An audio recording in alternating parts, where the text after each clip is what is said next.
वृक्ष लगा होता है और घर में लगे बेलपत्री के वृक्ष को जो काटता है, समझ लेना उसने हजारों गौ हत्या एक साथ कर दी हो, इतना पाप उसके मस्तक पर चढ़ जाता है।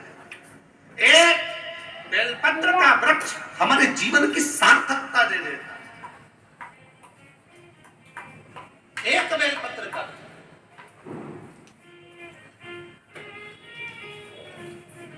विष्णु पुराण को पढ़िएगा, कभी मौका मिले तो लिंग पुराण को पढ़िएगा, कभी मौका मिले तो गीता प्रेस गोरखपुर के शिव महापुराण को पढ़िएगा, कभी मौका मिले तो स्कंद पुराण को बड़े आनंद के साथ में पढ़िएगा, कभी मौका मिले तो देवी भागवत पढ़िएगा। उसमें लिखा है एक बेलपत्री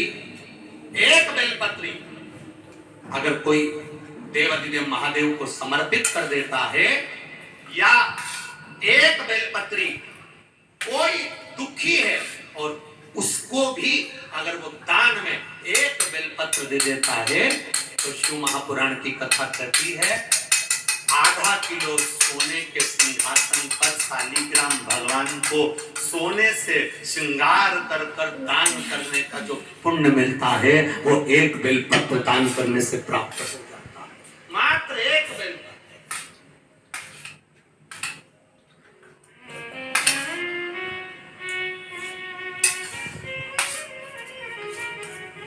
केवल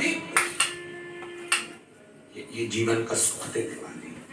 अब वो सोमनी के हाथ में ब्राह्मण की जो कन्या थी, जो चंडाल के घर में जन्मी थी, अब उसके हाथ में एक बेलपत्र कोई पकड़ा कर चले गए, एक बेलपत्र। अब उसने पैसा एक ऐसी चीज होती है जो अंधे को भी नजर आता है। बोलो सही है कि गलत है?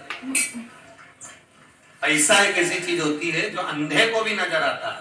आप पैसा और एक पड़ा हुआ कागज का टुकड़ा, एक जैसी कटिंग करना कागज के टुकड़े की, बिल्कुल पैसे जैसी, और किसी अंधे व्यक्ति को वो कागज का टुकड़ा पकड़ा देना तो वो कह देगा मेरे को बेवकूफ समझता है, तो मुझे कागज का टुकड़ा दे रहा है, तो मुझे बेवकूफ समझता है।